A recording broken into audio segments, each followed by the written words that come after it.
here. I should send. Excuse me. I'm just a little confused. Everyone who's on tonight was supposed to get an email. I missed the whole thing here. What do you mean? Well, hang on just a second. Let me find my Zoom. Okay, great. Yes. Well, now different people had different ways of being communicated with. So some people got an email, others are registered part of our Facebook group, and they're also registered on the Natural Health Meetup site. So depending on what group you belong to, it would have been a different ways of getting the information. But we have Drew, so that's good. No problems getting in, Drew? Hey, Serena. Where's Drew? Okay. Well, I think we're going to go ahead and get rolling here. No, I had no problems getting in. Sorry about that. Yeah, no problem. Yeah, that's great. I'm glad that you were here. Hey, no passport needed or nothing. Wonderful. And Nan is back. So glad that you're here with us. And Barry, Serena will tell you when to move the slides, and we'll go from there. Okay, so we're all set and ready to begin. Okay, well, good evening, everyone. I just want to take this opportunity to welcome each one of you to our Natural Health Learn and Share Meetup of Downers Grove. We do this meetup the second Tuesday of every month, so I'm very happy that you have joined us this evening. Today, we are having a celebration, but we are not celebrating my birthday. We are celebrating something bigger. We are celebrating Dale's 10 years of being diabetes-free. Now, that is a celebration indeed. Okay, in this celebration interview, Dale will share his journey, his experience, the good and the difficult moments, and everything in between. So let's sit back and enjoy this celebration. But before, let us have a word of prayer.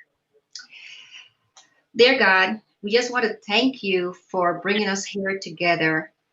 We thank you, dear Lord, for the celebration, Lord, for the thing that you have done in our lives and the thing that you have done in Dale's life. Bless this presentation, bless this meetup, dear Lord, and help us to be healthier each and every day. In Jesus' name I pray. Amen. Amen. Okay, so just a few reminders. Please join our private Facebook group at Natural Health Enthusiasts to stay connected. Barry, you could put the link on the screen. So if you need to join, the link should be there. You will have access to all of the resources mentioned in this presentation, and you will be able to ask questions after the presentation. Our purpose is to learn together through sharing and educating.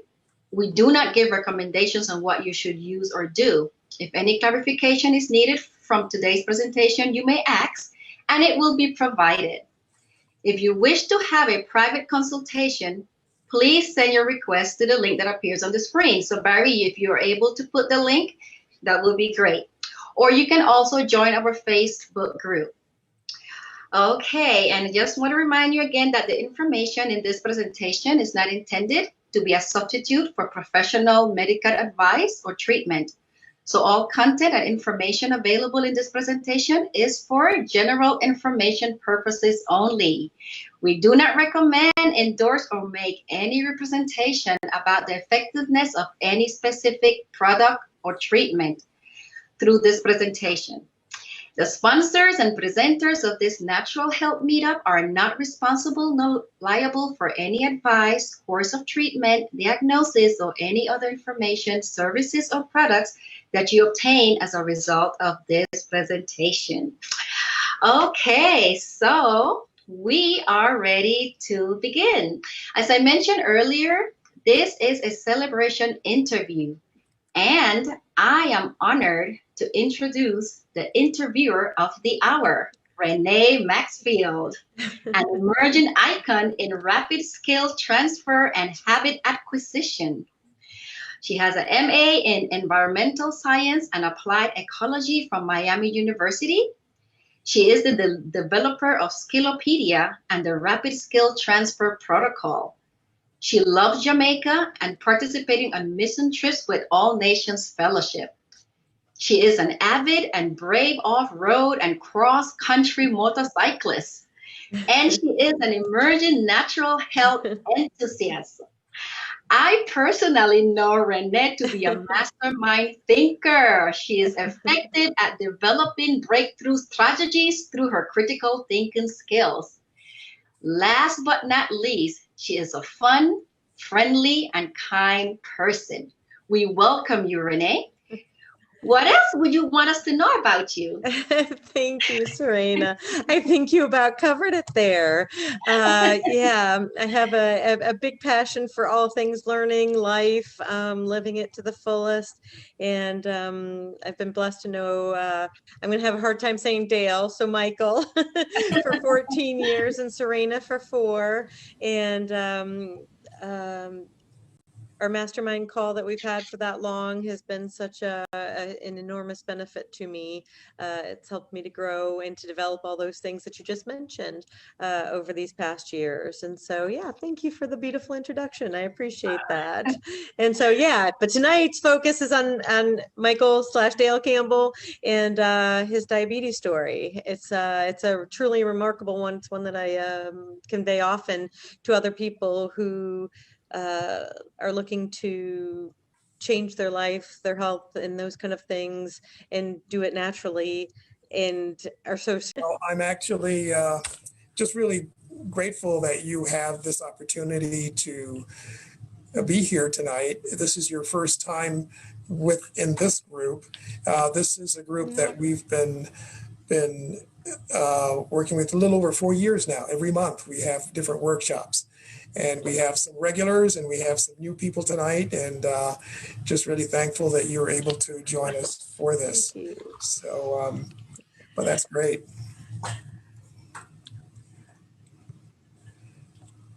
I guess there's a little slide about myself, and I just want to be known as a diabeter. That's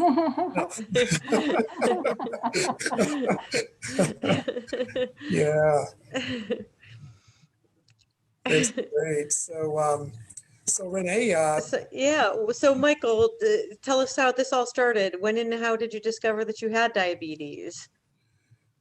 Well, so I was really healthy, at least so I thought.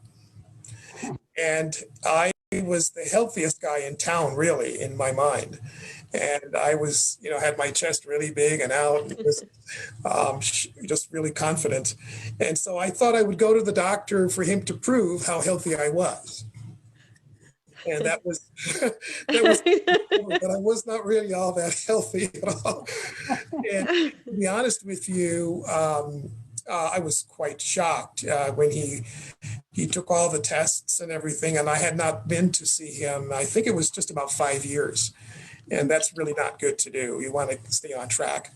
But we had an opportunity to have him do the tests. And when I got home a couple of days later, he called me and he said, "You have diabetes. Did you know that?"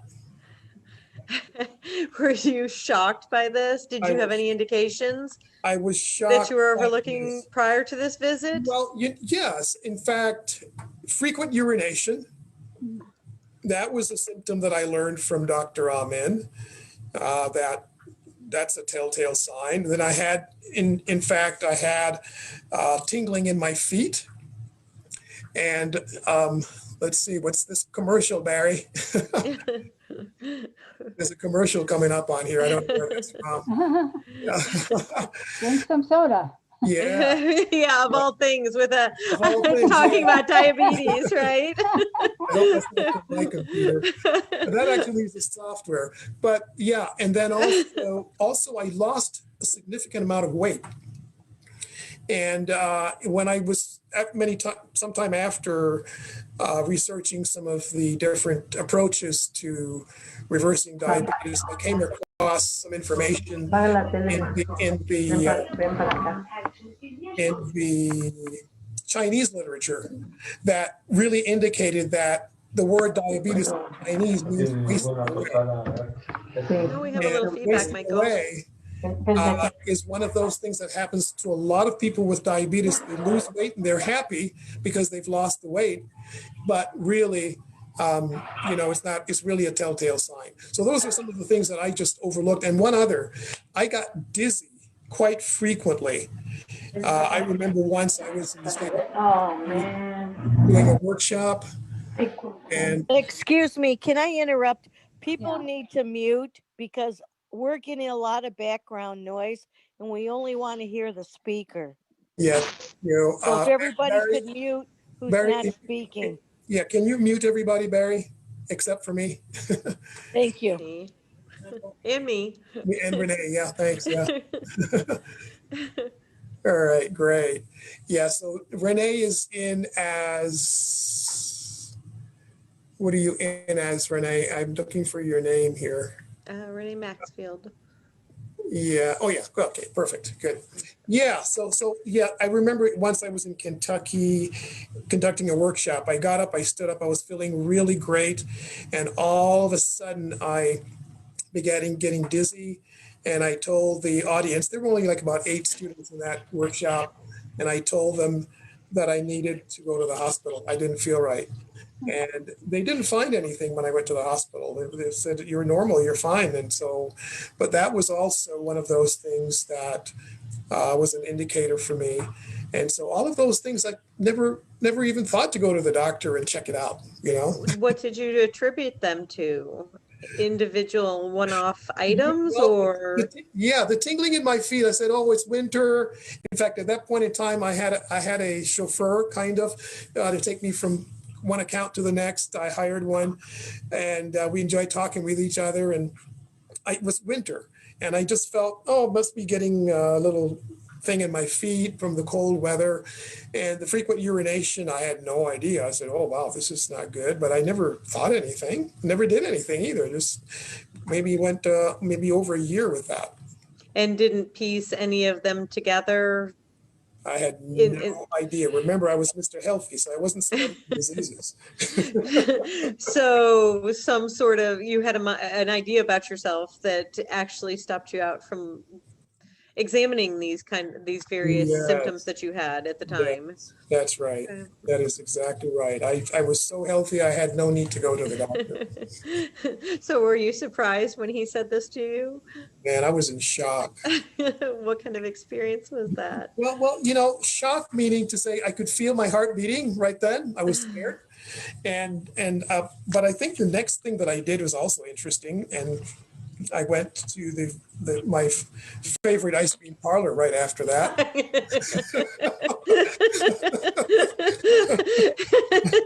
A little stress eating. And ordered a banana split back. Yeah, and it was really kind of interesting that we ended up coming to terms with it soon after that. And he told me in that second visit I had that I needed to take metformin, which was the drug he was prescribing, and that I would never control my diabetes without that. He also told me that, and this is really the interesting piece to what he told me. He said, when you go to the emergency room, if you ever have to go to the emergency room, he said, let them know you're on metformin, because we don't want to have any emergency room complications, is what he said. And did he explain what those complications were? Did not explain what they were, and I didn't ask. But in that instant, I felt something. I said, well, if that drug is so dangerous that I have to warn people I'm on this drug, I don't know if I really want to take it. And somewhere between that instruction and the banana split and the drive home, I think I made a decision that I was going to do something different. And what did that set? What was that Yes. path? How did that set that off? I went to Google and I typed in cure diabetes naturally. Gotta love Google. And what did you find when you Yeah, did and, this? Was it it took me- hopeful? Was it overwhelming? What was your experience there with was that a then? bit. There was a bit, and there was quite a bit that didn't seem authentic. And so I kept searching for a while. It took me a few days. It was a time where I had some discretionary time with the job that I had, and so I was able to sit at home and get work done, and then I could, alternately search in Google, and this thing came up, the diabetes reversal report. Okay. Oh, wait, Michael, we've lost you.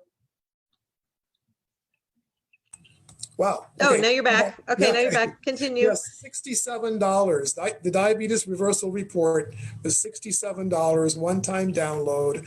And that was the first thing that I found that was really detailed enough to really give someone ideas to what specifically to do. And that had a really thorough explanation of what diabetes was, type 2 diabetes specifically, and what, all of the different things we should do, how to have your diet, how to, what supplements were good to take, and all of that. And so that started my path. I'm curious. No, I think your path started earlier. I'm just a little curious as to what prompted you to even think in this direction. Good question. I mean, a lot of people will just the doctor knows best kind of thing. And what in your past or history caused you to seek out this alternative sort of information? Yeah. So when I think I would say about 8 years old, my mother had a conversation with a lady. I don't recall who she was, but we were in Kingston, Jamaica, where we were living at the time.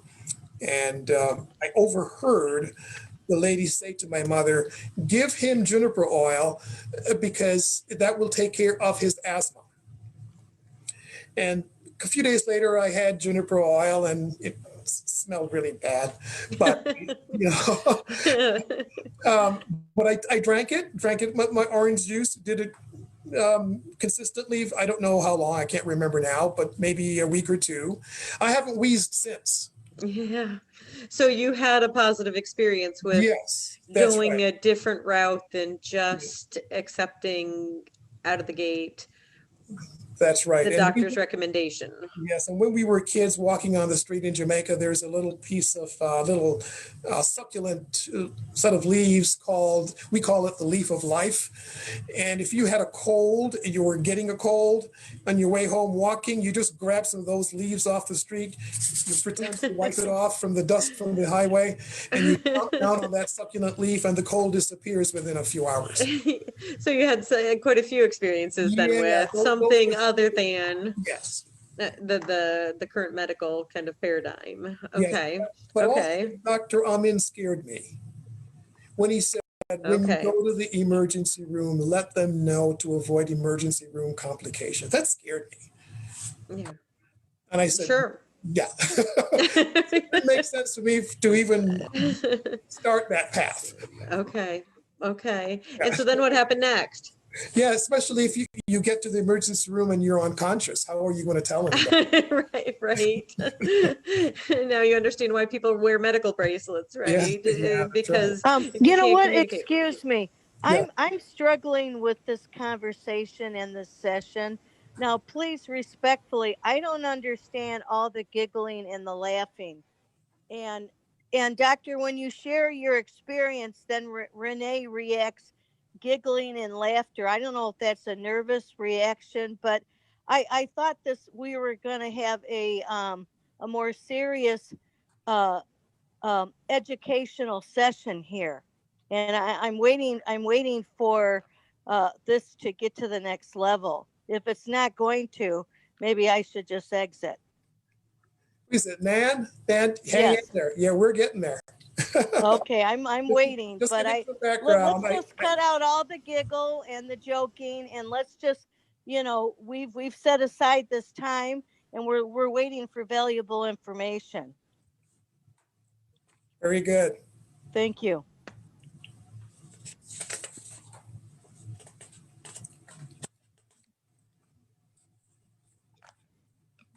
So Renee, are you there? Yes. Uh-huh. Okay, good. Yep. So the whole idea of getting to this point with diabetes was to start that path, and I imagine that one of the questions that might come up, well, why do you want to do this? Why do you really want to go this path? And I want to give some more background, Nan, if you don't mind, because this is really important to understanding the mindset. Absolutely, yes. That's Yeah. I'm looking for informational. Well, yeah. Your experience. That's why we're in tune here with you. Thank you. Yeah. The mindset is to understand that each one of these decisions can become quite challenging. And to be able to understand yourself in the context of why is it that one would even choose that different path, not being sure about the results. And when I looked at the side effects of metformin, that also scared me. And so we found that in this booklet, the Diabetes Reversal Report, there were some really great tips and great understanding, and I was able to follow that. I want to share my screen if I can. And let's see here.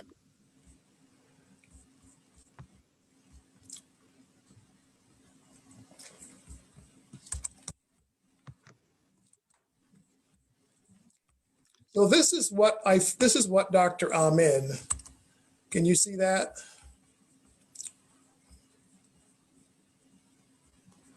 Yes.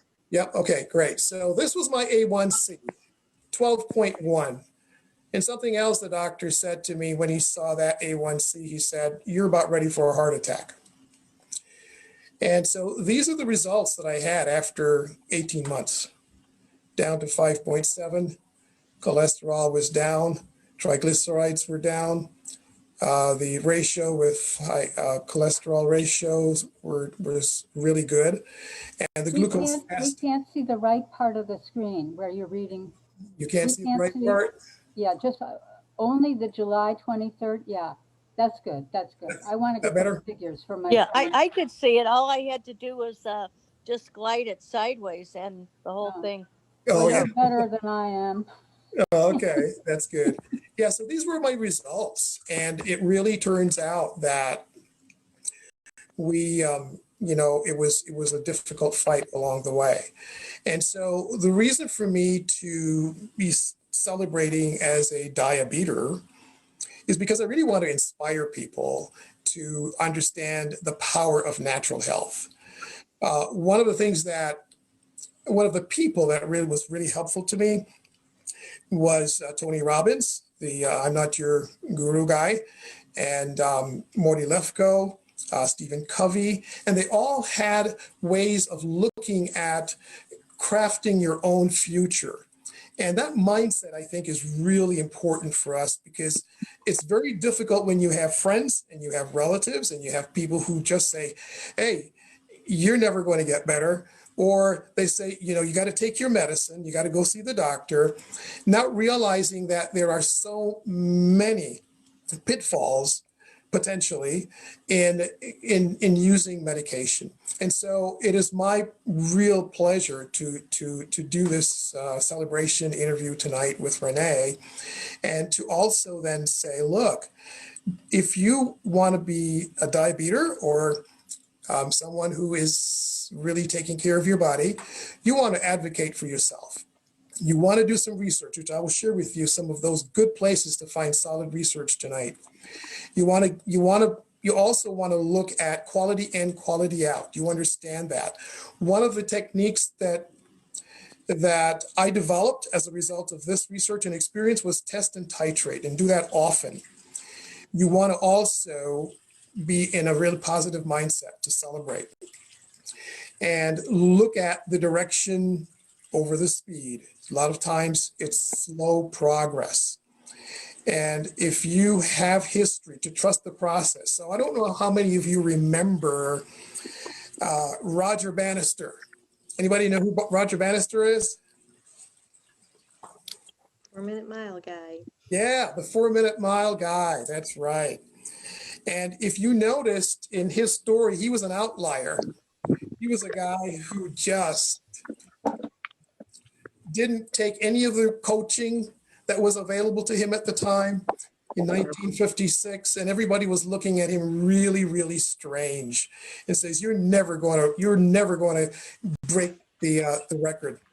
And it was himself training himself and being committed to the process that he developed that allowed him to get there. And so the inspiration followed very quickly after that. Within that same year and several years, within a short time, there are many people who were able to break that 4-minute mile as well. And so to trust the process, there's so many people. I'm not the first one to do this, reverse diabetes, but there's so many stories that everyone who has diabetes should look closely into those and see what process they would like. So trusting the process is a huge piece. And then celebrating, I mentioned that, and diabetes, of course, they just beat it, right? They just absolutely beat it. What does that mean to you, Michael? When I say just beat it? No, diabetes. Oh, yeah. So with a diabetes, it means you don't want to take a path that's not natural. And you are willing to make the sacrifice. You're willing to do the research. And you're willing to even go out of your way to learn exactly how your body works. And that comes at the test and titrate often. That's one of the nuggets tonight. And I might as well tell that here because that's relevant. So one of the techniques that is really important is to understand your body. And with my experience, I decided one morning, I think it was a Sunday morning, it was maybe around 10 or 11 o'clock. I sat down in my bed and I was checking my blood sugar, and it was great. It was just below 100, where it's supposed to be for fasting. And I said, I wonder what would happen if I just have one grape. Now I'm testing, right? And so at 20 minutes after I had that, so I went downstairs got the grape from the refrigerator, had one. Actually, I took a bowl, but I just had one, and I waited 20 minutes. Within the 20 minutes, folks, my blood sugar was over 300. And that's way above what it would normally go for a non-diabetic with one grape, even with a bowl of grapes. And so I found out that grapes were definitely a trigger for me. And so what I did, I tested everything. I tested rice. I tested every fruit, from an orange to cherries to everything. I tested vegetables. I tested chicken. I tested all the proteins. And I found out exactly what my body was sensitive to and how it responded to the sugar loads that were present. And so that was a lot of sticks, right? Because we used the traditional stick and get the little droplet of blood and tested it. And I found some companies that sold all those supplies in bulk. So it was a whole lot less expensive. And so here it was that test and titrate proved so valuable to me. When I spoke with a friend of ours, Dr. Urasek, he said, what you ought to do is to do a graph and take the data, collect the data that you're gathering so you can see patterns. And that was so helpful that I was able to then track my diabetes, track what was triggering it, monitor it sufficiently closely that I was able then to understand what to do specifically to get it under control initially. So test and titrate is part of what that means to me, to answer your question, Renee.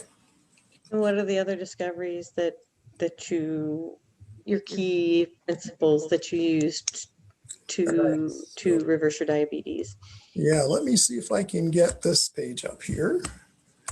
All right, so let's close this, and I want to go a little bit further down here. Okay, so those are the three guys. Let's see. Okay. Inspiration. Okay, we did that. Okay, so here's what I want to share with you that I think will be very helpful. This river, does it look like there's clean water or dirty water? Dirty. Dirty water. So even though we're here for diabetes, and we'll definitely be addressing that along the way, I want to go back just a step, because when we are thinking about health and disease, I want you to think about it this way. Let's say that this river were flowing down into a reservoir that's being collected for drinking water. They would need then to treat that water sufficiently so that it would be potable. And let's say the water is coming in too fast and they can't keep up with the cleanup. They can't keep up with the treatment to make it so that it is potable and safe for drinking. What do you think is going to happen to the quality of water that reaches the homes of people? Continuously gets worse. That's right. So I want you to think about that. I want you to think about the fact that when we purchase vegetables in our supermarket, we expect them to be clean and pure. Well, we know better, right? From this call, you know, we know better. But when we buy a delicious beverage from the store, and it is just tastes so great, and we see the label and we see some words on the label that we have no idea how to pronounce, and we realize that those things are not food. Many of them are preservatives. Let's say that we are breathing some air in and we're getting some of the pollution from the factories and we're downwind from that. Let's say that we purchase bottled water in a plastic and some of the plastic material comes off and we're getting that kind of river flowing rapidly with all these toxins constantly. And so I love the quote from Professor Arnold Ehret, German guy, early 1900s. And he says, the purpose of food is to detoxify the body. Realizing that there's so many toxins, so many sources of toxins coming into our bodies. And our bodies, as we get older especially, but even the young ones now are, being impacted. And yes, it gets just too much for the body to handle, and so it starts breaking down. So acidosis, a lot of unhealthy foods create an acid environment in the body. That's one of the major causes of disease. I'm going to share with you, and for those of you who are on this call, I'm going to share this 8 Laws of Health link with you. I'll put it on the Meetup site as well for those of you who are not in the Facebook group. But the 8 Laws of Health, if you violate those laws, so we're talking about sleep, we're talking about drinking enough water, we're talking about proper sunshine and exercise and all these things that we know are healthy. That is one of the other causes of disease. We talked a little bit about environmental pollution already, but mold is a big one. Even the exhaust from the dryer in your laundry, dirty electricity. And I know Sally's going to say you don't have EMFs there, but I just forgot to put it in. But these things are causes of disease. Then, of course, stress is another one. How many of us have experienced unhealthy stress in our lives on a daily basis from work and from family issues and so on? The body cannot handle that large amount of toxins coming in when it's under stress. The body's looking to do something else with the energy that it has. And then the endocrine system. Just so much under assault here. And the last one is just that we don't know how to recognize or reduce. And so the 8 laws of health, I'm going to share what this link looks like for you so you know what's here. But this is an entire curriculum that I put together a few years ago. This is where Barbara O'Neill, who is a naturopath out of New Zealand, she will go through the 8 laws of health, sunshine and rest. Those are 2. We have the importance of salt and water. Really great video for you to watch, even how it impacts DNA. You will also find exercise. There's quite a lot of great information. I'll give you one example in this presentation tonight as well. And then, of course, pure air and temperance. And then down here, many of you are already familiar with the China study. And this is of course a copy of the video here. And these 2 books, this is the one by Professor Arrett, and it's been edited by Professor Spira to be more modern in language, and so we can understand it more easily. I recommend this book very highly. It's going to tell you exactly which foods cause inflammation. It's going to tell you exactly which foods cause moderate inflammation and then, of course, minimal inflammation. This is definitely a real great resource. So you understand the dynamic of how the body is set up to detoxify itself. But we have to give it the raw materials to be able to do that. And then the alkaline herbal medicine. Akil Anis is another great resource for you to understand the electrical nature of the body. And these resources really helped me a lot to frame my understanding of natural health practices and lifestyle medicine, as it is being called today. So those are some of the items that we have. I want to go back here. And let's see, I need to get back to this one. Oh, here we go. Let's take a look at a couple items specifically now for diabetes.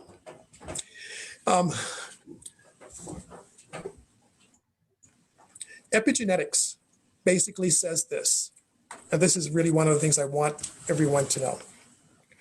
Epigenetics says just because you have the genes for a particular disease means you don't have to have it. And the other thing is true. If your lifestyle is of such, even though you don't have the genes for something, it doesn't prevent you from getting it. And so living above the genetic or below the genetic profile is a consideration here. And I would encourage you to go to pubmed.gov and just type in diabetes cure or diabetes and see the articles that are there. There's so many of these. This is PubMed. I want also to share with you the Linus Pauling website. This is just one that's replete with so much valuable information here.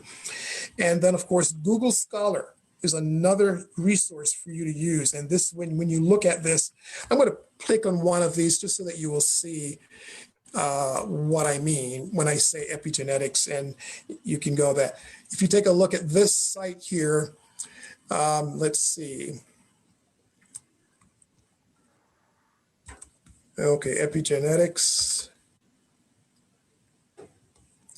Okay, 99,000 articles published on this one site. All right, and so I want you to become real comfortable with that idea and study it so that you will know. Now, Garth Edwards is a chiropractor. He's actually a classmate of mine. And when I told him I had diabetes, here's what happened.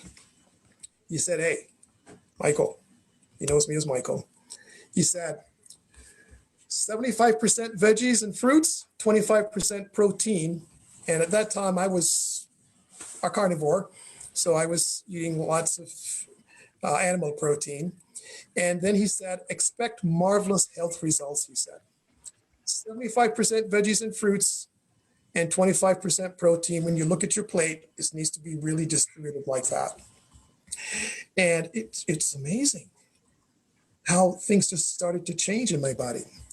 Now, a couple of things that we already alluded to before, but it's worth reiterating here, must be organic foods and foods grown in rich natural soil and hopefully not sprayed with chemicals of any kind. Even though they're organic, doesn't mean they're not being sprayed with harmful chemicals. So please check those out, check out the resources, and do the best you can. I will give you one tip right now that I learned not too long ago, just a few months ago, and we're doing that especially now with the COVID environment. We are soaking all of our produce in a solution of water with baking soda.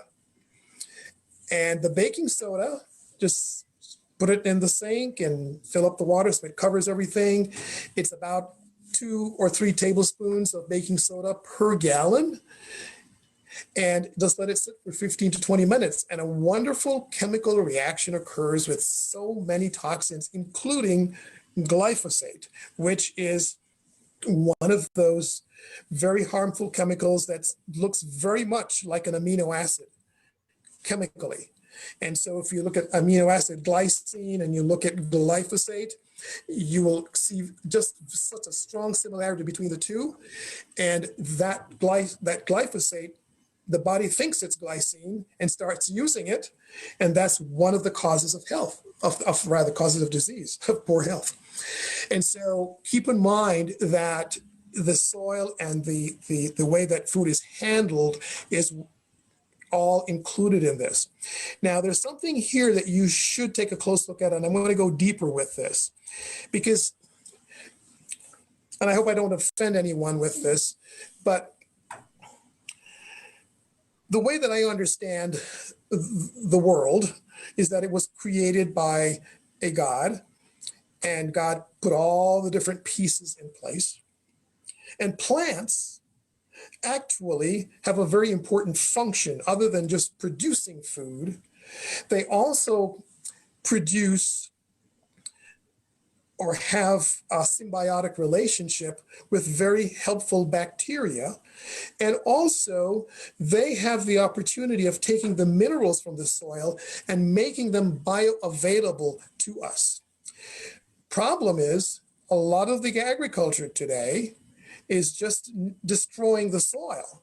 And so those healthy bacteria for the plants are no longer there. And many of the minerals, therefore, are not getting broken down and becoming sufficiently bioavailable for us. So, point being this, that even though the food's organic, we want them to be grown in natural soil that has fulvic and humic acid for optimum results. Now, since the food is not having sufficient of these as the plants grow, it is going to be important for us to look a little bit more deeply with that. But let's take a look at plants and the micronutrients that they provide. This is Dr. Bruce Ames, and he will tell you through his research that if you make sure that you have wide, huge variety of fruits and vegetables of all the possible colors that you can find, the purples and the greens and the oranges and the yellows, and put them into your 75% of your plate, you're going to impact your diabetes. You're going to impact so many different health pathways within your body. And this list is pretty extensive. He's done enough research with this to document the 40 essential micronutrients. I want you also to look at this one down here. This is Dr. Newsom. Dr. Newsom also has done some significant research that's very helpful for pretty much any health concern. Fulvic acid is so powerful The first time that I purchased fulvic acid, I got the powder form of it. It's $300 a pound, but the pound that I got is lasting 4 years because you only need a tiny little bit of it. And it really does help the body to detoxify. Why is that important? Because we have all of these sources of toxins coming in. And so with fulvic acid, detox, and it does something else. And remember, fulvic acid is both on the plants as well as animals. Both forms need that. But here's what it does. Fulvic acid bonds to the micronutrients and acts as a delivery system at the cellular level. So you could still be eating good solid foods, lots of fruits and vegetables, all the colors. And if you don't have the plants that are grown in the ideal environment, the fulvic acid is going to be missing. And therefore, the delivery system of those nutrients will not be making it to the cells. Then by the same token, if you go down just a little bit further here, you're going to notice that not only is a delivery system, but it also removes harmful toxins. Dr. Newsom describes fulvic acid as the body's mailman and the garbage man rolled into one. And so this gives you some idea about the causes of disease, including the disease that I had. Figure this, even though I had diabetes, and I was a sugar junkie, I will admit that. I was a sugar junkie, but I was an organic sugar junkie, if you know what I mean, right? So being an organic sugar junkie was supposed to be good, but it was still too much sugar for my body. But with all the other toxins, the body couldn't clean itself up fast enough. So I want to tell you just a little bit about this experience, because the day I cried, I burst into tears right in Trader Joe's. This is the inside of a Trader Joe's. And I actually just really broke out. I was looking at the juices. I was looking at the apple juice. I was looking at the cranberry juice. I was looking at the grape juice. And I used to buy those in copious quantities. And on a Sunday afternoon, I could easily finish a gallon of those juices. That was way too much sugar, right? And I burst into tears because the craving was so high, so strong. And what I tell you here is that many times along this path, when you're fighting to do the right thing, you know what the right thing is, and you just don't want to. You want to go back. It's a tough experience. I'm going to encourage you to have someone that you can call on to give you a little boost, encourage you. Because I called my wife, I called Fuchsia, and I told her, I said, I don't think I'm going to make it. And she said, yes, you're going to make it. She was very, very encouraging. And I pretty much fell out in that store. My chin was quivering and the water was coming down my cheeks. And I just got to tell you, it was so hard. So, the thing though that open it up right there. Next that I want to share with you, this is a really great experience that I had along the way. Oh, it's already open, Mike. What's that? Okay, sorry. I thought somebody was asking me a question. So there are lots of different kinds of exercises, but if you have diabetes, folks, this is the one.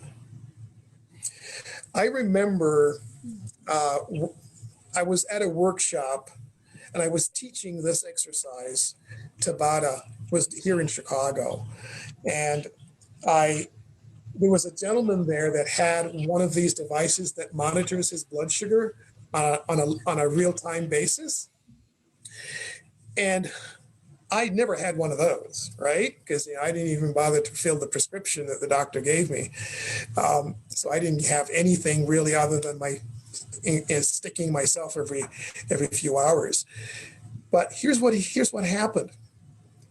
he actually told me as I was teaching him the exercise and he was going through the routine, he actually said, this thing really works.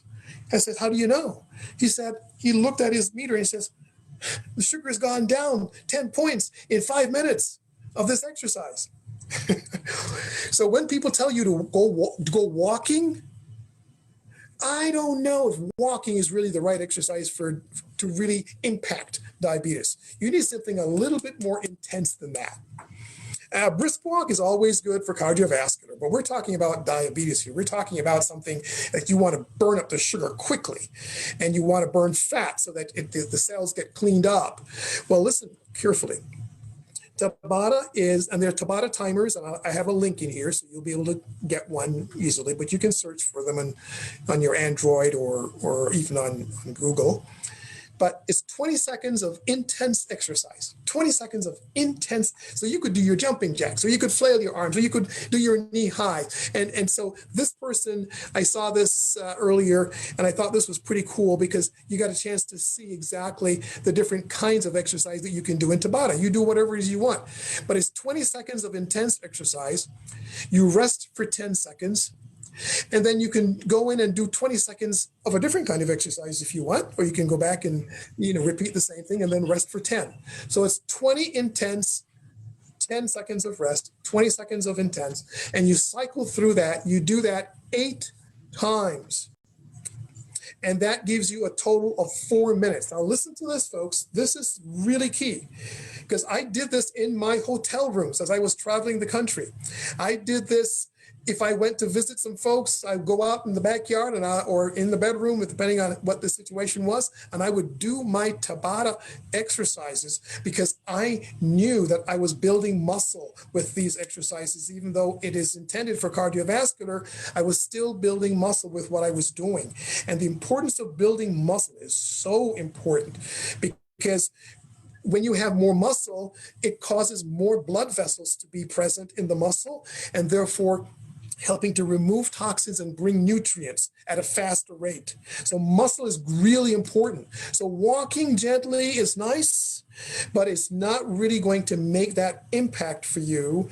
And so Tabata is a really wonderful opportunity for you to burn up that sugar quickly and get the body accustomed to the increased circulation to clean away those toxins that are residing and causing inflammation in the body. And so here it is. You've got the Tabata timer.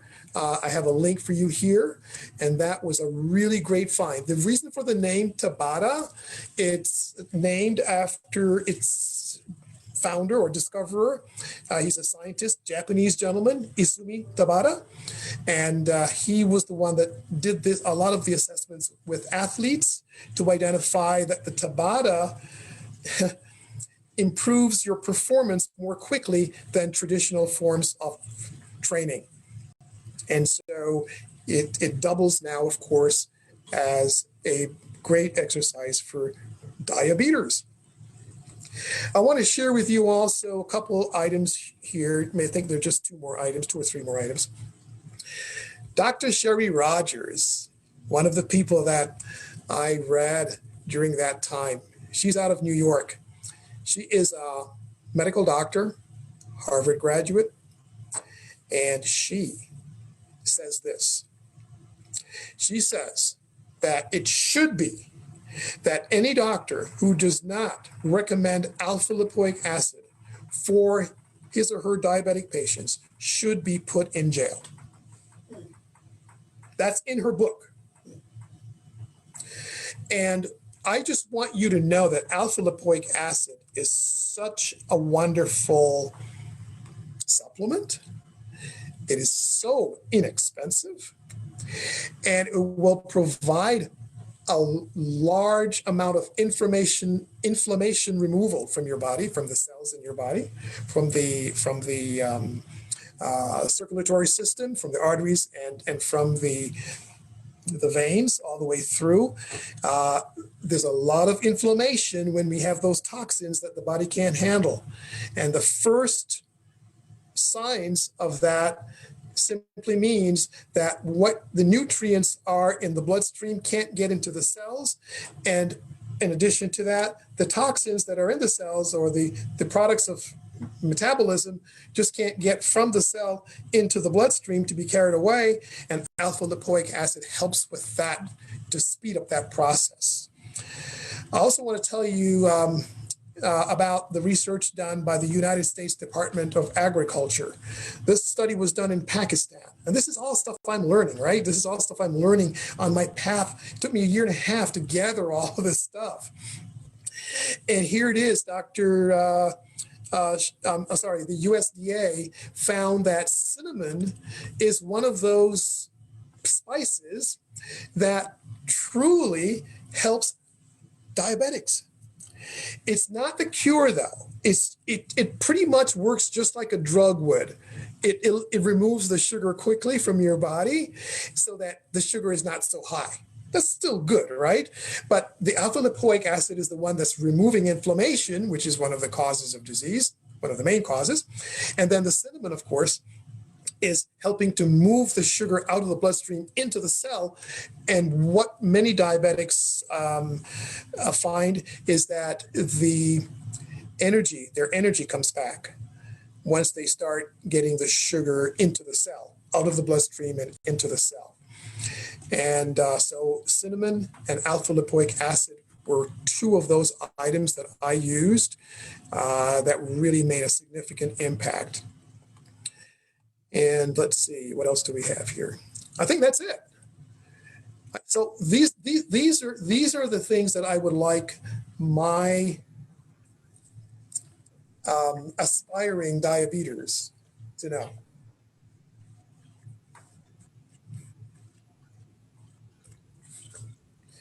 Any questions? Michael, I want to thank you for sharing. You always share everything that you've learned and worked so hard to gain with everybody around you. You're a gift. Wow. Well, thank you. Thank you so much. Let me stop sharing my screen here. And are there any other? Yes, Dale, would you be able to spell that alpha-lipoic? What was that you were Yes, saying? alpha lipoic, yes. Let me put it in the chat so that way you can grab it. Let's see here. Here we go. ALPHA-YCACID. Yeah, alpha lipoic acid. And they have a new version out now that is the R lipoic acid. It's the letter R as in river. And that is supposedly, don't have any documentation, but they're telling me that it does provide much more effective removal of inflammation and helps the body to produce more antioxidants on its own. Alpha lipoic acid. And what do you prescribe with like a milligram of that? You know, whatever the bottle says. I used to use a 600 milligram capsule, and now I use occasionally a 300, just for the heck of it. But yeah, if it's an aggressive situation, and everybody's body is different, so I usually recommend starting low, getting the body to understand something different's about to happen, and then increasing to see what tolerance you might have. But these are supplements that are available, in pretty much any health food store that you want. Are you still taking them? Every once in a while, sometimes when I travel a bit, or in cases where I know I've had way too much rice. And by the way, wild rice is the rice that is the least inflammation resulting from it. So I know, white rice, brown rice, but it's the wild rice that really provides the best protection for the body. But every once in a while, my wife likes to have carbs with her meals, with our salad, and I put them in there. And so just being careful about it, I take a little bit of alpha lipoic from time to time. You take wheat and milk? Can you take wheat and milk? You know, I used to. I don't do those anymore because, well, good question. I don't use any wheat products anymore, primarily because the gluten that exists now is, for the most part, genetically modified. And the gluten sensitivities that we're seeing on the rise are not because gluten is bad, it's because this kind of gluten is the bad one. And so if you were to get ancient grains or ancient grain bread, and they have some Canadian sources and other parts of the world, you can find gluten that is, for most people, safe to have. And so that just puts more toxic load on the body. And so I stay away from. Gluten is bad for the intestines, right? Yeah, that's right. The body doesn't know what to do with it. And so it causes what we call oxidative stress on the body. If you don't Michael, feel anything, it can certainly be a problem. Does that make it autoimmune disease like type 1 diabetes? Did you have type 1 or type 2? Type And 2. how did you regenerate your pancreas if they have, if they in type 2 actually insulin is produced but the cells are not able to use it, right? That's correct. It's insulin resistance at the cellular level. And so that was my experience. I had type 2 diabetes. But So let me you tell just corrected your diet and you took organic stuff and it was healed, you mean to say? yeah. And what about type 1? That never that doesn't have much scope, no, to regenerate the pancreas. That there is no much scope for that one, right? Yes. So pancreas is still producing sufficient insulin for most type 2 diabetics. But let me tell you this one experience that I had. Dr. Gabriel Cousins and Dr. Neil Barnard. One is from Harvard, the other one is from Yale. Both of them did an experiment together on type 2 diabetics. And just amazing results with the dietary shift, right? And so just looking at what causes inflammation in the body and what doesn't, and you stay with a high proportion of what doesn't cause inflammation. Watch this carefully. There was an Asian gentleman in the group of patients in the study who didn't quite understand the rules and the expectations of the study. And he himself was a type 1 diabetic. Understand that when the results came out, even this gentleman who was type 1 diabetic was cured of the problem. The body started producing insulin again. So you can look What at did they do? Dr. Gabriel Cousins, Cousens, Gabriel Cousins. Look him up. And I can find out what he has done. Yes. It's just amazing that, you know, this is why I do this once every few years, because there are people that nobody's teaching this. It's out there, but nobody's putting all of this together in this fashion. And so when Dr. Amin, you know, when I went back to him 18 months after the initial visit, he said, "What did you do?" He said, "I've never seen this before." He said, "You need to write a book." And that's the reason I wrote my book. Then it sells on Amazon now. Mike? Yes? Okay. I need to ask you the alpha lipoic acid, if you're on medication and taking insulin, is it safe to use it still? Well, you know, I can't, all I can tell you is that what Dr. Sherry Rogers says. Dr. Sherry Rogers says if the doctor is not recommending and prescribing alpha lipoic acid for you, he should be put in jail. That's what she says. So is this recommended on an occasional use, or can you submit it, you know, like a supplement where, you know, so that you're, you know, as we get younger, can we use this alpha to like avoid even type 2? I mean, yes. Okay. Yes. Yeah. See, this is the unfortunate thing. This is really unfortunate, but it's really great at the same time. When we remove inflammation, when we provide the body with antioxidants, when we minimize the toxins coming in, and we do all of that, our bodies know how to heal themselves. And so what you're saying here, what you're seeing here is the only reason we need these supplements is because of the toxins that are coming in so quickly from so many sources. And so, but alpha lipoic acid is not just for diabetics. It works just fine for any disease where inflammation is the cause. And 95% of diseases are inflammation caused. They're caused by inflammation, 95%. So the same protocol that we're using, and I haven't touched the green juices and I haven't touched any of that stuff yet because at the time I did not know all of that. But I still was able to reverse my diabetes, still eating meat, still not really being too careful about the quality of the vegetables and fruits. And I still was able to reverse it with a result of 5.7 A1C starting at a 12.1. 5.7 considered pre-diabetic? No, it's considered you're in the safe zone at 5.7.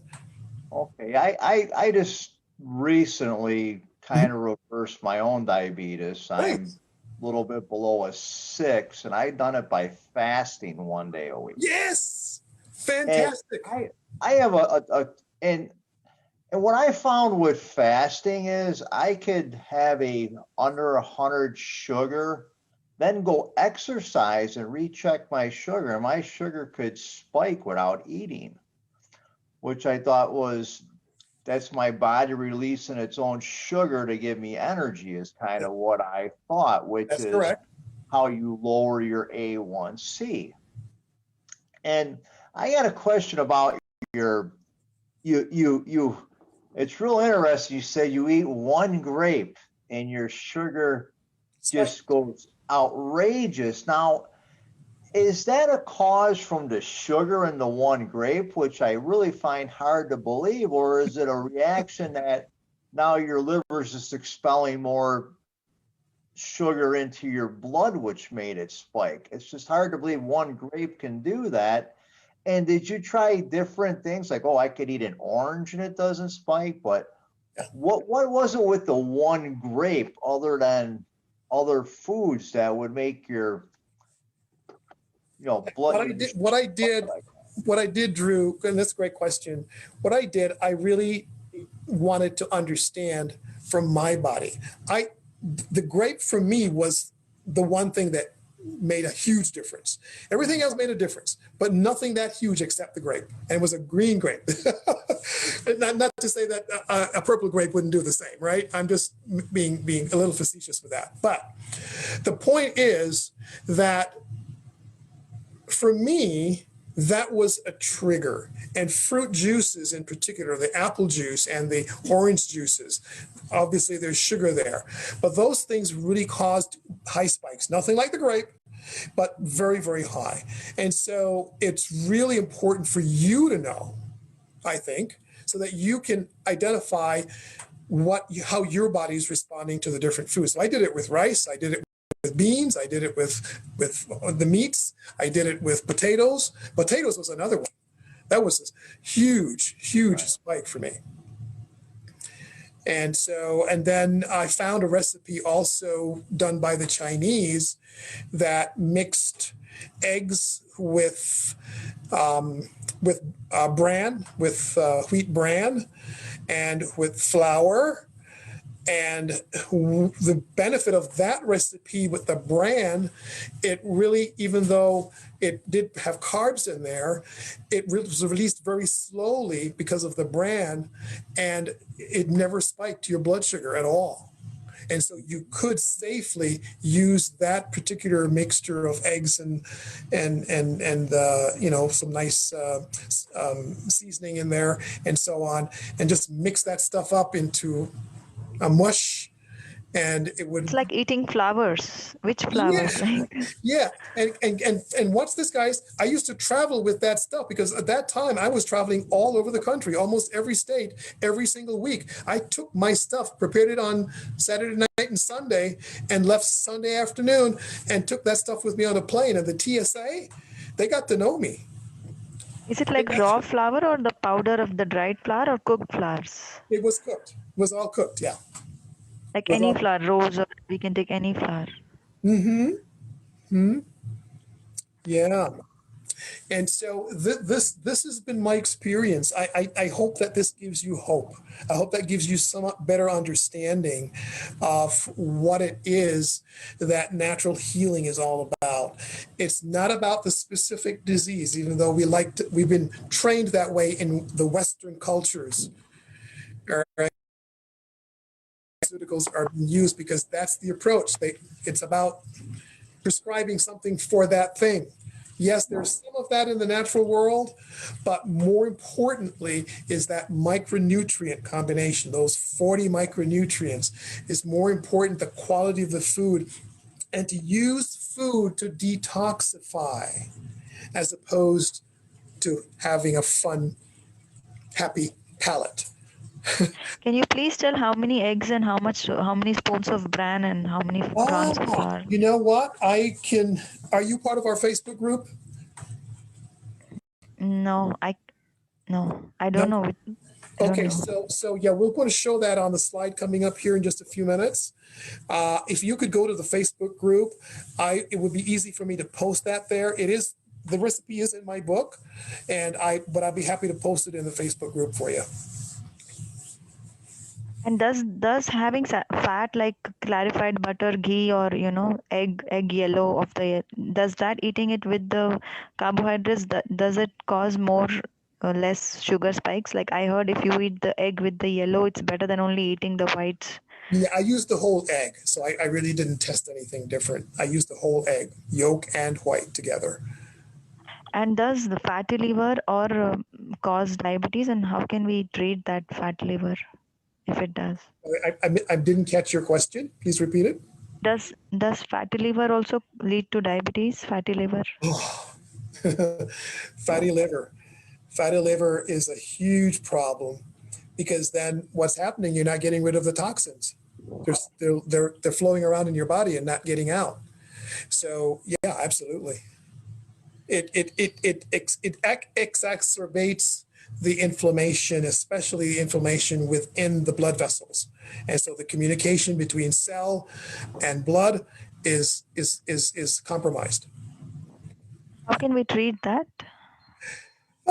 So if you, Dr. Newsom, I shared that with you here a few minutes ago. Dr. Newsom, the cell membrane itself is, see, where do I have it? I want to share that again so you can see it.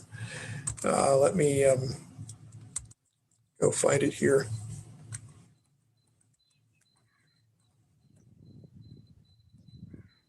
Yeah, this guy. Dr. Newsom, look him up. This is one of the fulvic and humic acids. Read up on that. That specifically goes to the cell membrane and to the blood vessels throughout the body.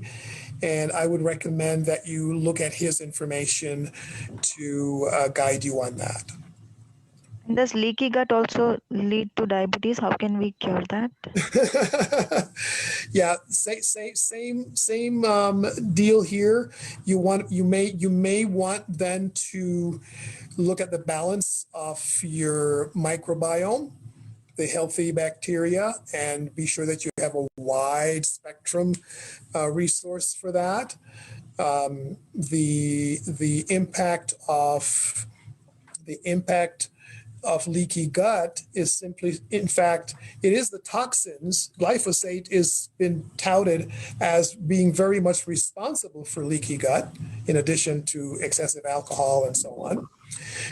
But sure, yeah, you can certainly help the gut by providing the minerals and providing an environment where the helpful bacteria are able to survive. If you have a lot of sugar, for example, in your diet or high carbohydrate levels, then the healthy bacteria are going to be overcome by the unhealthy bacteria in your gut. And that is certainly a very strong possibility with leaky gut syndrome. Michael, Okay, if can anybody wants to get in touch share with your you to ask diet? further questions, how can they do that? Yes, let me stop sharing my screen here. A couple things I would say. Our Facebook group is definitely one of those places I'd recommend you go because it's a place where we can talk. You know, you can ask me questions and you can dig in, and there's already a bit of information there for you to benefit from. And if you wanted to, and I'll put this in our Facebook group too, but this is Contact Your Lifestyle Health Coach. A link here that would also be helpful if you wanted, one-on-one consultation with one of our coaches. But really, when you take a look at what I've shared tonight and you put that together with anything else that you know and find, you're going to really identify that health using natural means is possible, just in the same way that someone broke the 4-minute mile and people are in fact curing their diseases, getting healthy again by simply making these lifestyle changes. We're not here to cure any disease in particular or treat or diagnose in any way, but just to share the information from an educational perspective so we know that the research is there. I want to show you one more thing, if you don't mind. We have a couple more minutes. This is really important for you since the How much is your book and can you get it online?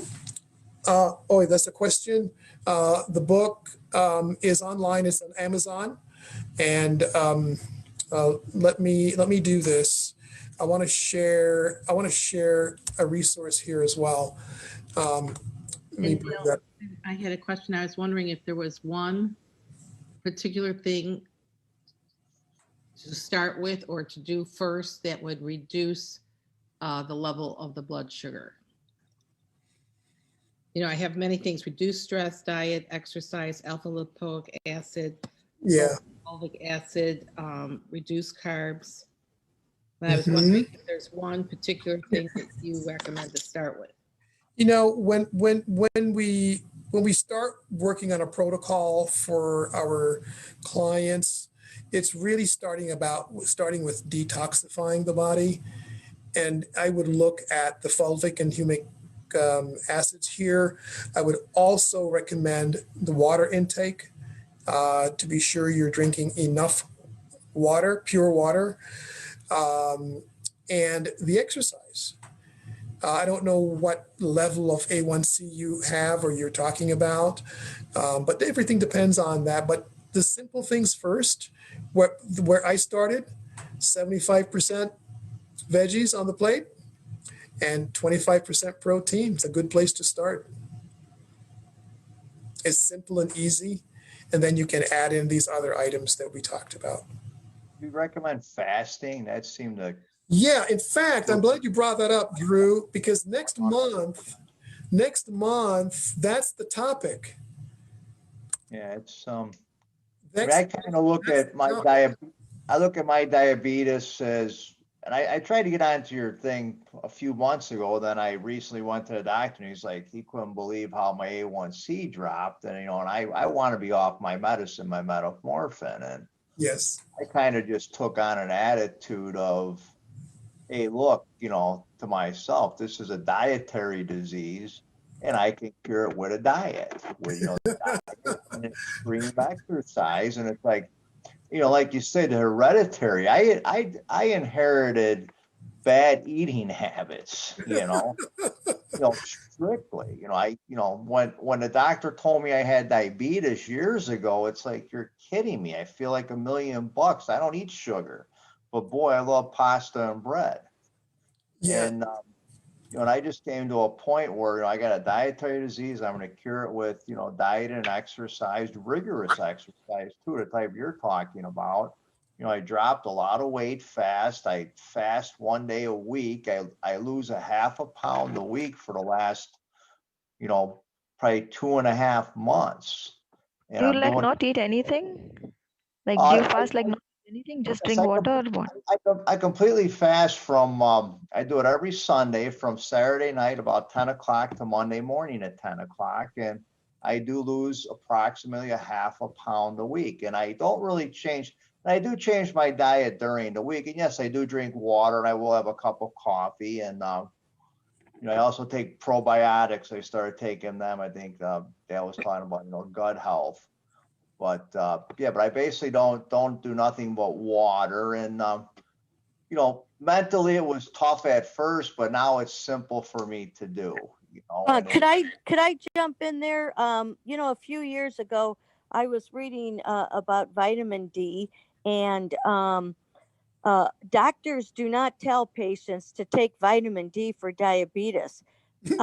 But I was reading and learned a lot how directly effective it is. Now, so I increased my vitamin D. Now, normally they say, 1,000 milligrams daily. Well, I increased it like to 4 to 6,000 daily. So I brought my A1C down from 5.9 to 5.7 in 6 months, which is significant. That was the only thing I changed. I did not increase my exercise. I did not lose weight. That was the only thing I had done different. Then I told my friend, who's been they call her a borderline diabetic, and she's been on Metformin. So I suggested increase your vitamin D, and she did that, and her blood sugar was the lowest since she had seen in 10 years. Isn't that And amazing? she told her she got off of the Metformin from the vitamin D. Yeah. She has fasting blood sugars now under 100. She hadn't seen that in 10 years. When she told her doctor about the vitamin D, he was surprised. Now, I think that's really outrageous. Don't you? That a doctor Yes, in is fact, not suggesting vitamin D?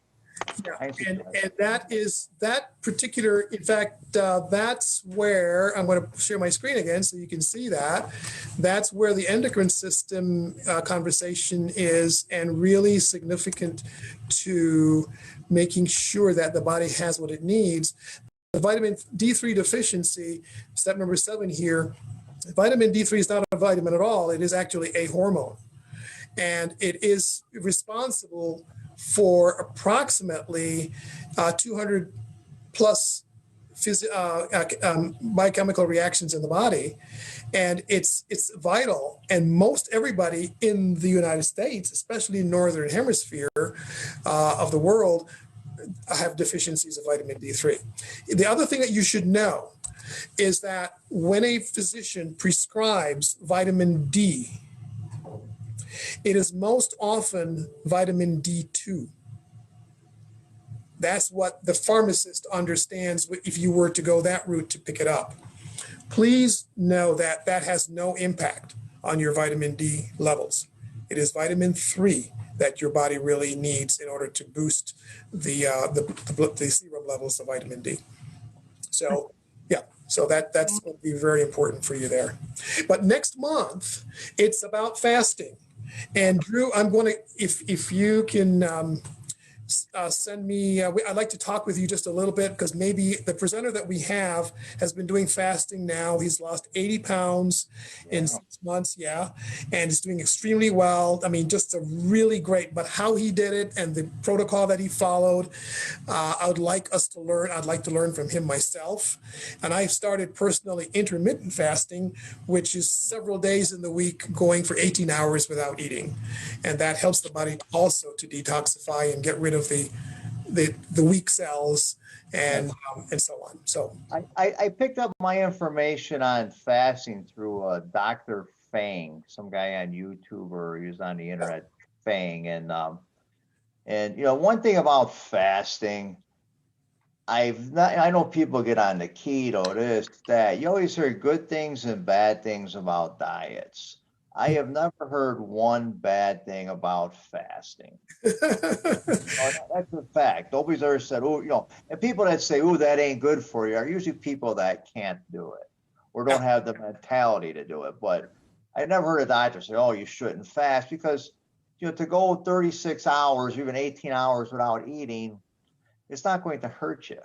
It's going to help you. But there's nothing bad I ever heard about it. But it's, it's just a matter of doing it. It's more of a mental thing.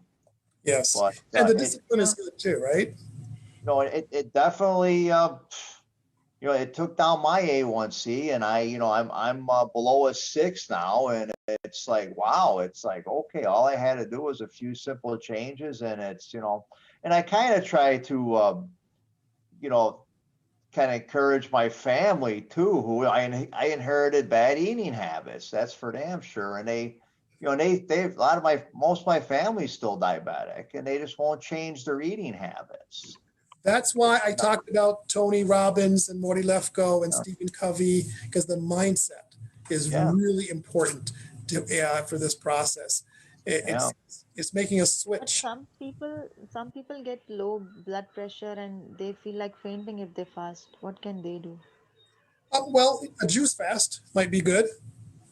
A green juice fast, a juice fasting. So it's not a complete fast, but it's pure foods coming in, pure nutrients coming in to help nourish the body and the cells. I would say start out with What an can 8 we hour. add in the green juice? Start out with what? Well, I mean, I know some people that do like an 8 hour, then, some people Oh, like yeah. do a 16 hour. I think I take mine to a little bit more of an extreme, but it's, my goal was to tell my doctor, said, if you lose 10 pounds, I'll take you off of all your meds. And boy, I was just determined to lose that 10 pounds, and I lost 12 pounds. I love it. Oh my goodness, that's great. And he was like, most people are gaining 12 pounds during the COVID. He goes, it's amazing how you lost it. But, Yeah, I have a couple questions for you too. Oh yes, please. Yes. This is Jeannie. How you doing? Jeannie, hi. I was wondering if you knew anything about the supplement NAC, and how do you compare that to the fulvic acid? Or N-acetylcysteine, yes. NAC, great for well, you know about redox signaling, so that's a really that fits right into redox signaling pathway. It does help to help the body to produce its own antioxidants, and so that is the real benefit there. So please, yes, N-acetylcysteine is good. It's a good supplement. Are there any like side effects from it? Do you know? I mean, I just, even when I work with my clients, Jeannie, I just tell them, use what's on the bottle, start with the lowest dose. Sometimes use a little less than what's on the bottle so you can see if what it's going to do. But they're all How does it all compare to the good. fulvic acid? Like, which one should I start with? Well, you already have the NAC? Well, my doctor had recommended it, but I'm not taking it because my brother had a reaction, and so I don't want to take it. I was nervous about taking it. Yeah. I mean, we've used it. Fuchsia uses it. I've used it. It's worth it to try it. Okay. And then see, and then if that doesn't, then try something else that's different. But this is research, right? Yeah, and I encourage you all to do your own research so that you can figure out for you what would work best. Okay, but you and Fuchsia do take the NAC? Yes. Yeah, yeah, and for quite a while. Okay. Yeah. No side effects. No side effects on our end, but I can't say what it would do for you. Okay, right. Do you add some fruits also in your green juice? Like you make it as a smoothie or you filter the fiber? Yeah, I do either one or the other. Depends on yeah, both of the two. We do the green juice, the green smoothie more often because it's easier, quicker. But we try to do 3 days of green juice extract, once a month. 3 day, like a 3-day weekend, and just really do nothing but that and water. And that really, my wife says, I can feel it going into my veins. I'm feeling good. But like, what do you add? What vegetables do you add? If it's green and it's edible, but kale a lot. Spinach I use quite a bit. I use green apples. I use cucumbers. What else? Watercress, very important. Watercress, don't leave that one out. That's one of the most nutrient dense green leafy vegetables there is. Watercress. But if you're watching your sugar, would the juices be bad or spike your sugar first thing in the morning? Well, these are vegetable juices, so the sugar is quite minimal. Okay. Yeah, these are pure green vegetable. But even with the green apple, that doesn't really have a high impact. But I would test it. See if that has high impact for you, which would be different than for me.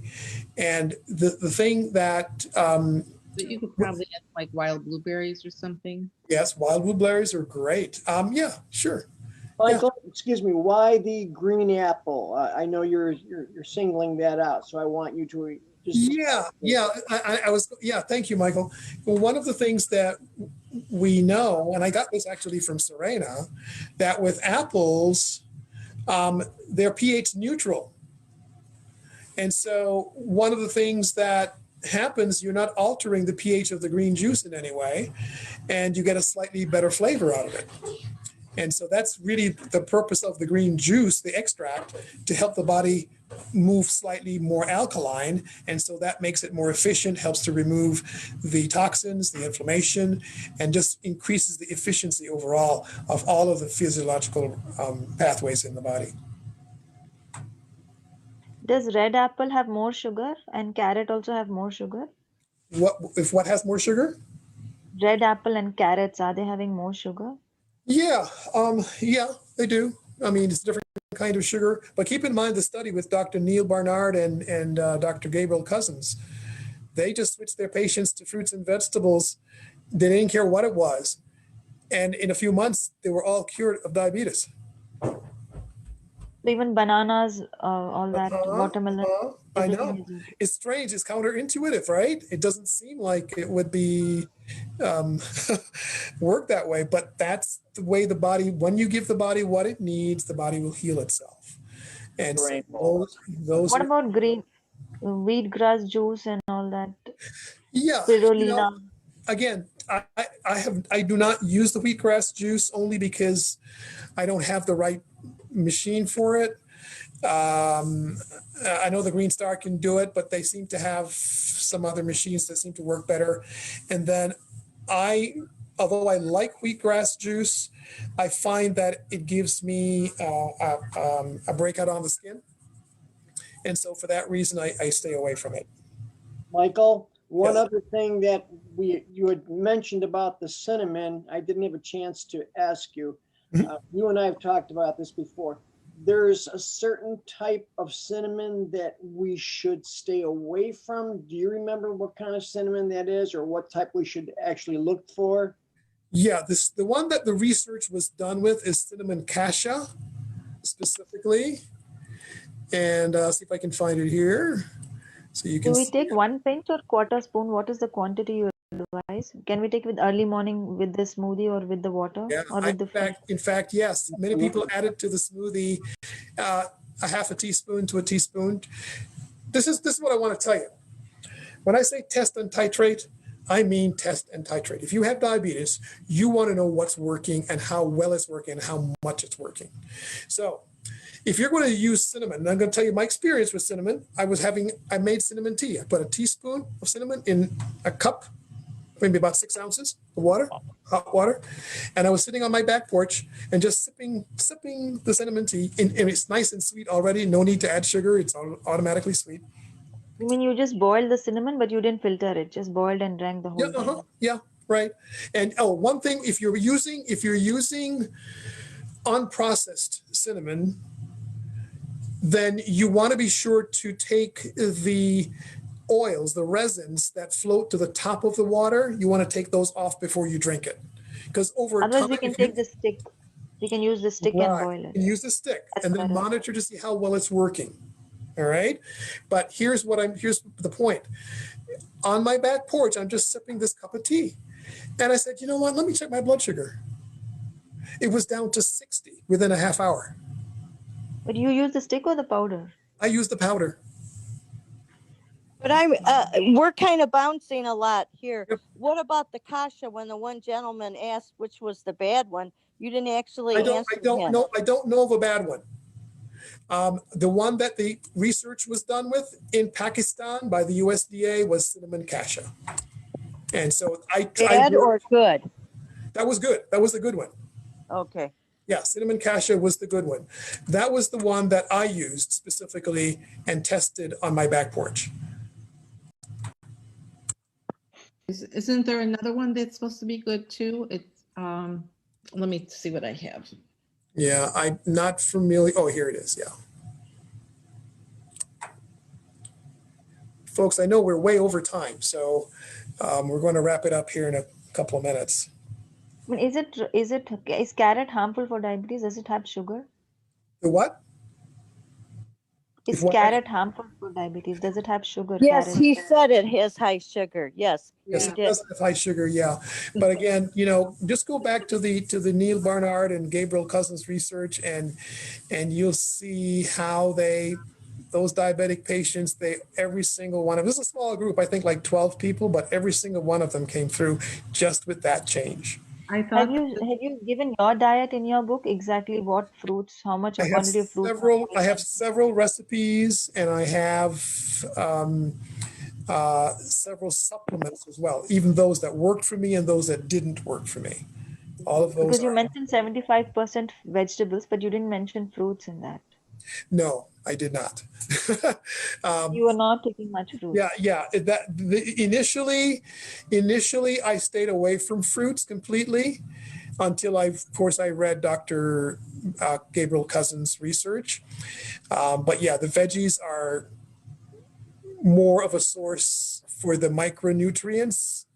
And so that gives you a much bigger bang for your buck than the fruits do. Fruits are healthy. But is it like we have to just sort it, or we can cook it, or we should boil it? Like which method will preserve the nutrients in the veggies? How are you eating it? So going back to my early days, I did a variety of ways.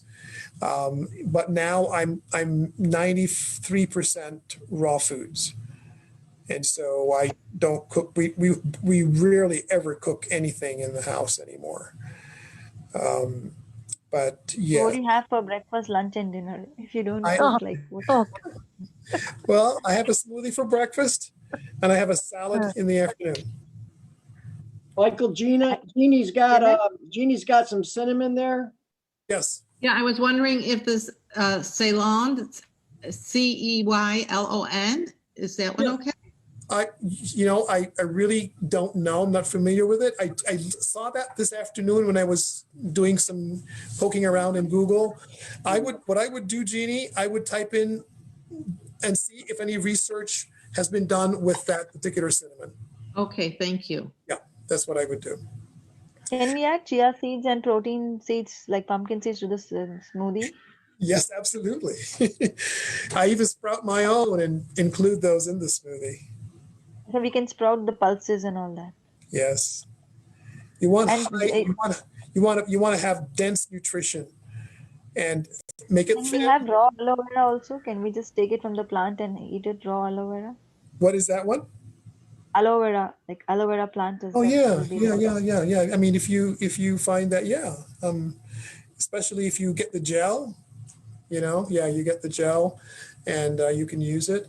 But guys, this is the world we are in. So many things work well, and yet we are not being taught to use those things. Is it safe to take one whole leaf of the aloe vera and eat it, like the whole one full leaf? And I have never done that. Anybody have any experience with that?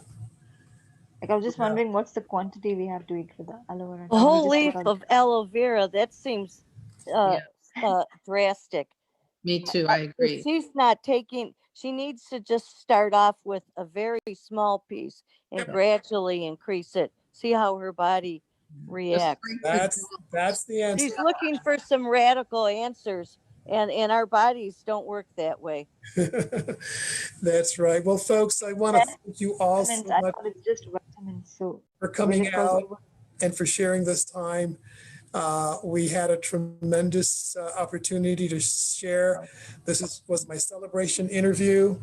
I'm thrilled that you all were here. I'm asking you to do one thing, and that is simply this. Do whatever you do with your health. Be healthier tomorrow than you are today, every single day. But just one question, you have no carbs at all. You don't eat any carbs, like you don't have any rice. You do, right? There's enough carbs in the veggies, believe it or not, Oh, you don't. or Oh, some yeah. beans, some kidney beans, and so on. So many. Take anything you want to do. So how much carbs are in, and you just put the name in on Google, and you will see that almost everything has some carbs. Okay. And for dinner also you have the same salad. That's it. Yes. Yeah, just You to don't be have any of those, those grains like spaghettis and millets. No. No, well, I do seeds like hemp seeds, sesame seeds, that kind of thing. Yeah, I do a lot of that. So that means you have reduced your carb like almost totally, except from vegetables. What you get, you don't have any of those breads and rice and wheat, which Just actually are more of. wild rice. Wild rice is the only rice that we use, and we mix it in with the salad. Okay, so you eat the same for breakfast and dinner, the same salad with wild rice. Yeah. The smoothie in the morning. No nonsense. I'll tell you what. If you go ahead and join the Facebook group, and you'll see all of that information there. Michael, real fast, I have a cinnamon for you. Yes. Cinnamon verum, VERUM. Okay, that's another one. That's from Elliot. I had texted him earlier when we were talking about the cinnamon. Yes. So cinnamon verum, VERUM, is the one that he said is the best to use. Okay. I'm a little lost with the word, so I'll have to Google it and research it. As long as we're on it, I wanted to throw it in, okay? Yeah, no, that's great. Thank you for sharing that, Michael. That's great. Can you give your Facebook link? Yeah, let me put the Facebook link in there. Let's see. Yeah, I can do that. And I did put the link for my book for those of you who were asking about it. It's the link to Amazon. And what about your calcium? You don't take any soya milk or almond milk or dairy milk? No, I don't. I use almonds for my milk. I use the original almonds and I put them in water and create my own milk. Okay, that doesn't have high fat or cholesterol. Like, do you, for one person, is it like 1 cup of almonds we have to take and make the milk? Not a whole cup. You might want to use just a handful on a daily basis. You don't what if they have cholesterol levels? Can we still take almond milk? My cholesterol went down with the almonds. Oh, okay. So nuts don't cause, they're not bad for the heart, nuts. No. Walnuts. You'll be surprised. Walnuts are great. I use Brazil nuts as well. Those are all very healthy foods. Tell you what, we'll do a workshop on what I put in my smoothie. There are 21 ingredients. Yeah. Right. All right. We should do actually a whole meetup just on the smoothie. Yeah. We'll do that. So next month is going to be on fasting. November 10th. And in December, if we have one, it should be okay to have one in December. We can do that on the options for smoothies, and I'll get Serena, and I'll get any of you that have experience. I'll help, Michael.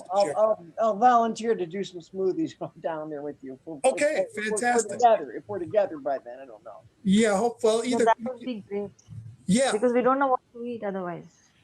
I know. I want to make it simple by saying do the veggies and the protein. Get started. We don't know what to do. A few supplements, and do your research. But you can't go wrong, with that combination. And we can get more into specifics as we go along. But folks, Renee had to leave. She's gone, but she thanks you so much for all the great questions. And we're going to wrap it up tonight. And let's have a word of prayer before we go. Dear God, we want to thank you for this opportunity to share to learn and to have our questions put out there. We're asking God for the answers. Help us to be wise in our own selections and help us to do the research that will bring us the results that we desire. And may you empower us with the knowledge that will not also help ourselves, but help others. And this we pray in Jesus' name. Amen. Mike, congratulations on your 10 Thank years. you, Michael. Thank Thanks you, for Thank Michael. you. Thank you, Michael. Very You're excellent. welcome. Have a good night. Bye-bye. Bye. Congratulations again. Okay, great. So I'll reach out to you